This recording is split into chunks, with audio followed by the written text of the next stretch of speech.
আরে ইরফান, তুই এখানে লুকিয়ে আছিস কেন? আমি তো ভয় পেয়ে গেছিলাম।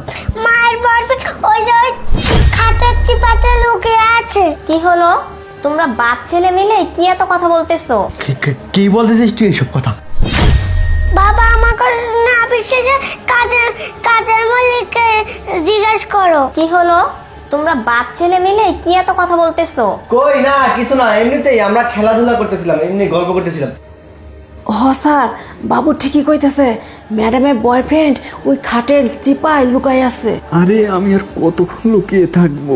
ওর স্বামী তো যাচ্ছেই না। আরে দুইজন মানুষ তো কখনো মিথ্যে কথা বলতে পারে না, তার মানে কিছু তো একটা গন্ডগোল এখানে আছে। এক কাজ করতে হবে, যে কোনোভাবে খাটের ওই চিপায় আমাকে দেখতেই হবে ওইখানে কি আছে। কি ব্যাপার?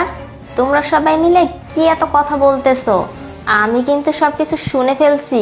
হায় হায়, ম্যাডাম এটা কি বলতেছে? ম্যাডাম নাকি সব শুনে ফেলছে। আমার তো আজকে খবরই আছে, আমার কি চাকরি থেকে বাদই দিয়ে দেয় নাকি? এখন যে কি করি আমি? বাবা, তুই তোর বাবাকে এসব কি বলতেছিস? নতুন ফোনের কথা, তাই না? কোনো নতুন ফোন হবে না, ঠিক মতো পড়াশোনা করতে হবে, ঠিক আছে? হ্যাঁ, তোমার আম্মু দেখছো কি বলতেছে, তোমাকে ফোন কিনে দেওয়া যাবে না, ভালো মতো পড়াশোনা করো, পরীক্ষায় পাশ করো, ভালো নাম্বার নিয়ে আসো, তাহলেই ফোন কিনে নেবো, বুঝতে পারছো? যাও এখন, যাও খেলাধুলা করো। হ্যাঁ হ্যাঁ, এবার ঠিক আছে। কি ব্যাপার হিমানি, তুই এখানে দাঁড়িয়ে দাঁড়িয়ে কি করতেছিস? যা গিয়ে কাজ কর।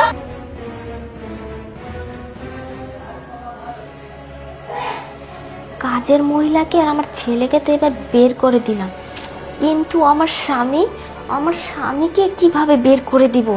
ওকে বের করে দিতে পারলেই তো আমি আমার বয়ফ্রেন্ডকে বের করতে পারবো।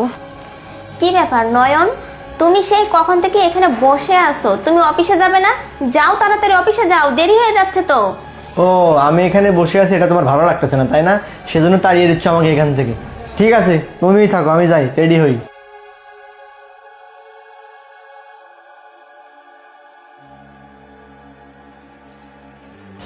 বেবি উঠো। তুমি তো এখানে অনেকক্ষণ ধরেই শুয়েছিলে, তোমার খুব কষ্ট হচ্ছে তাই না? আরে এতক্ষণ ধরে শুয়ে আছি, কষ্ট তো হবে তাই না? আচ্ছা এসব বাদ দাও, তোমার স্বামী কি গেছে? আসলে কি বলবো বেবি, আমার স্বামী আর আমার ছেলে রুম থেকে বেরোতেই চাচ্ছিল না, অনেক কষ্টে বের করছি। আচ্ছা তুমি এখানে চুপচাপ একটু বসে থাকো, আমি গিয়ে দেখে আসি আমার স্বামী অফিসে গেল কিনা, ঠিক আছে? আচ্ছা ঠিক আছে, তুমি তাড়াতাড়ি যাও, আমি এখানে বসে আছি। আচ্ছা ঠিক আছে। আমি এখনই দেখতেছি, বুঝতে পারছিস? চুপ কি কর। ব্যাপার, তুমি এখন এখানে দাঁড়িয়ে দাঁড়িয়ে ওর সাথে কি কথা বলতেছো? অফিসে যাবে না? হ্যাঁ, অফিসে যাবো, আসলে আমার আবার ভিতরে একটু কাজ আছে, তো ওই ড্রেসিং টেবিলের সামনে একটু দরকার আছে, সেজন্য